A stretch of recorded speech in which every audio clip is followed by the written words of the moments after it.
happy New Year again to all of you guys. Today's vlog is pag-uusapan natin ang Korean household or ang kanilang kitchen. Sa kitchen tayo guys. Pupunta tayo sa kanilang mga kitchen.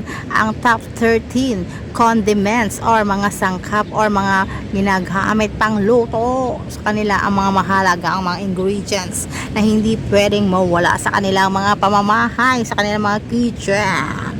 So ayan guys, tuturo ko sa inyo kung ano yung mga importante na yan, kung bakit napakasarap ng kanilang mga pagkain, ng kanilang mga side dish, at lalo-lalo ng kanilang mga kimchi, samgyeopsal, samyup, lahat yan kinaadikan natin. So tara samahan nyo ako guys, alamin ang mga 13 muna ang aking ano. So to be continued siya. So tara, samahan nyo ako sa aking vlog for today about Korean dishes, Korean condiments, top 13. So syempre guys, hindi nawawala sa kanilang kitchen ay ang sesame oil. Ang sesame oil ay napaka-aroma, yung bango niya talaga humahalimuyak sa mga pagkain guys. Ayan, ang pangalawa naman guys, ang kanilang soy sauce. Siyempre soy sauce. Yan ang soy sauce na rich and savory talaga siya. Masarap siya. Malinamnam at nakakaiba talaga yung ano niya. Ito rin guys, meron din silang corn syrup. O yung corn syrup na yan ay ginagamit nila sa kanilang mga ginagawang side dishes. Kaya mga side dishes nila lalo pang sumasarap guys. Ayan ang ginagamit nila. Siyempre hindi rin mawawala sa kanila guys ang kanilang patis or ang patis na ginagamit para sa mga kimchi. Ito talaga may mga specialty talaga yung mga patis nila guys. So, ito naman ang tuna fish sauce o yung patis ng tuna. Yan, yung katas ng tuna yan. Masarap yan sa mga soup na ginagawa. Nilalagay nila yan sa mga soup. Kaya masarap ang mga soup nila, guys. Ayan.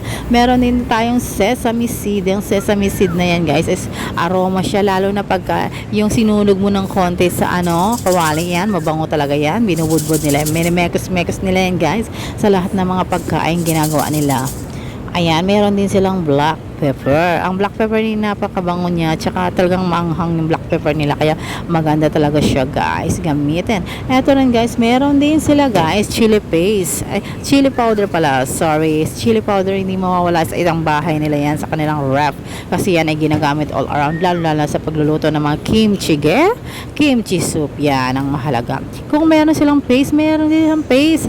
Kaya meron silang chili paste guys, ang tinatawag na conjuga. Ayan, hindi ko mabasa ng konti. Ayan, yan, chili paste ay ginagamit sa mga sausawan. Ayan, meron din silang guys, yung tinatawag na miso sa atin. Meron din sila yan guys. Ginagamit yan sa paggawa ng mga kimchi, mga soup na pang yan. Masarap yan guys. At ito naman guys, ito yan, yung pinagsasawsawan nila ng mga kanilang mga pagkain, gaya ng mga carrots, mga yan, pinasawsawan nila pag nag-samgyeopsal pa, meron yan guys. Ayan, meron din sila guys dito. Ayan ang wasabi, ang Japan, diba? Yan, pangpaanghang nila sa mga soy sauce nila pag kumakain sila ng mga dumplings, mga ganon, mga dumplings sa kanila. Ayan, meron din tayo dyan sa bibimbap guys. Always lagi ako nagluluto ng bibimbap. Ayan, ang special niya, ang bibimbap sauce. So, next naman na ating vlog. See you next vlog guys.